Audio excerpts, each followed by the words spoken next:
এটা আলহী সদায় আহে আমাৰ ঘৰত ৰাতিপুৱা দুপৰীয়া আবেলি সদায় আহে এনি টাইম মানে মই যেতিয়া থাকোঁ তেতিয়াই মানে আহি কিনে কান্দি থাকি মই দেখুৱাই আছোঁ আপোনালোকক আলহীটো হৈছে এইটো সদায় আহিব আমাৰ তাত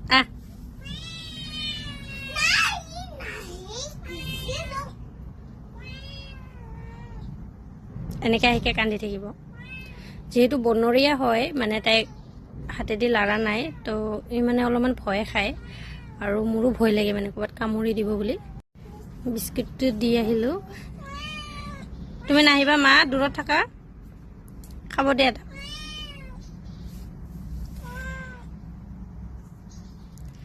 ইমান মৰম লগা চাওকচোন চকুকেইটা ইমান বেছি ধুনীয়া ভয় খাইছে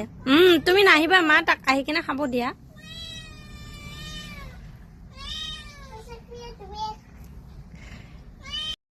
ই আহি কেনে এয়া চাওক ঘৰত সোমাই আহিলোঁ আৰু সিমান ধুনীয়াকৈ খাই আছে আহিকে ইমান বেছি মৰম লাগে যি হ'লেও বিস্কুট গাখীৰ ভাত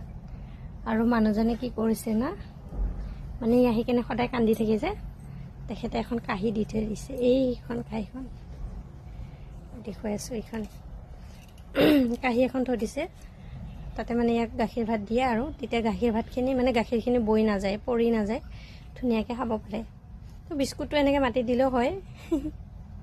ইমান বেছি মৰম লাগে ইয়াক গা চা ধুৱাই দিলে কিমান ধুনীয়া লাগিব ভয় লাগে হাতেদি লাৰিব পলাই যায় নেকি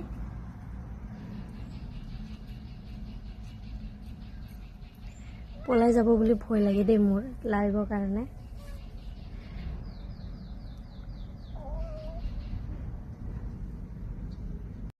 ইমান সময় এটাই ইমান ধুনীয়াকৈ খাই আছিলে আৰু এইটো আহি গ'ল এইটো ইমান ধুনীয়া ৰংটো আৰু এটা আছিলে কিবা হ'ল মানে দুটা কমলা ৰঙৰ আৰু এটা এইটো ক'লা ইমান ধুনীয়া চাওকচোন ইমান মৰম লগা